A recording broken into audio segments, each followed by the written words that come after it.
Paris 1 ஷத்லே-லி-கால் என்ற மெட்ரோக்கு அருகில் இருக்கிற சென்ட்ரு பொம்பிடு என்ற ஒரு கண்காட்சியகத்தில் தான் நான் இப்போ நிற்கிறேன்.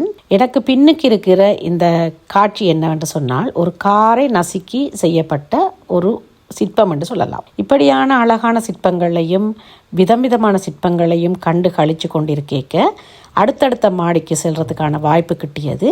அது மூவிங் ஸ்டெப்ஸில் தான் செல்லணும். அப்படி செல்கிற வேளையில் பாரிஸ் நகரின் அழகை பார்த்து ரசிக்கக்கூடிய மாதிரி இருந்தது. பாரிஸில் எதெல்லாம் முக்கியமான இடங்களோ அந்த இடங்களெல்லாம் அந்த மூவிங் ஸ்டெப்ஸில் போகும் பொழுது பார்த்து ரசிக்கக்கூடிய மாதிரி இருந்தது. அது மட்டும் இல்லாமல் அங்கே தெராஸ் மாதிரி ஒரு இடத்த வச்சு அந்த தெராஸில் இருந்து பாரிஸை பார்க்கக்கூடிய மாதிரி இருக்குது.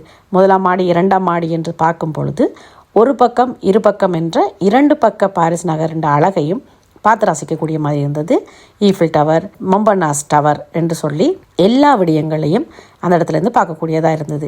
எனக்கு இரவு வேளையிலையும் அது பார்க்குறதுக்கான வாய்ப்பு கிட்டியது. பகல் போனபடியால் இரவு வரைக்கும் நின்று அந்த 2 காட்சிகளையும் பார்த்து மகிழக்கூடியதாக இருந்தது. நீங்கள் சென்ட்ரு பொம்பிடுவுக்கு போயிருக்கிறீங்களா? இப்போதைக்கு போக முடியாது, அது பூட்டியாச்சு.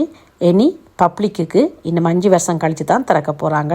எங்களுக்கு அந்த வாய்ப்பு கிட்டியதால் ஓடி போய் சென்று பார்த்தோம். இனி 5 வருஷம் கழித்து தான் இந்த சென்டரை போய் பார்க்கலாம்.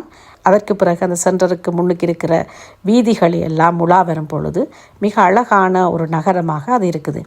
ஷத்லே நகரம் மிகவும் அழகான நகரம். பாரிஸ் 1 என்று அழைக்கப்படுற இந்த இடம் மிக அழகாக இருக்கும். இரவு நேரத்திலையும் சரி பகல் நேரத்திலையும் சரி எப்பொழுதும் மக்கள் நடமாட்டம் இருந்து கொண்டே இருக்கும். அதோட பார்க்குற இடமெல்லாம் அழகான இடங்களாக இருக்கும். 2 நேரமும் காலை முதல் மாலை வரை அங்கே சென்று மகிழலாம். நேரம் கிடைச்சால் ஷத்லேயில் இறங்கி அல்லது ஷத்லே-லி-கால் இறங்கி அந்த ஊரை நடந்தே பாருங்கோ எவ்வளவு அழகாக இருக்குமென்று.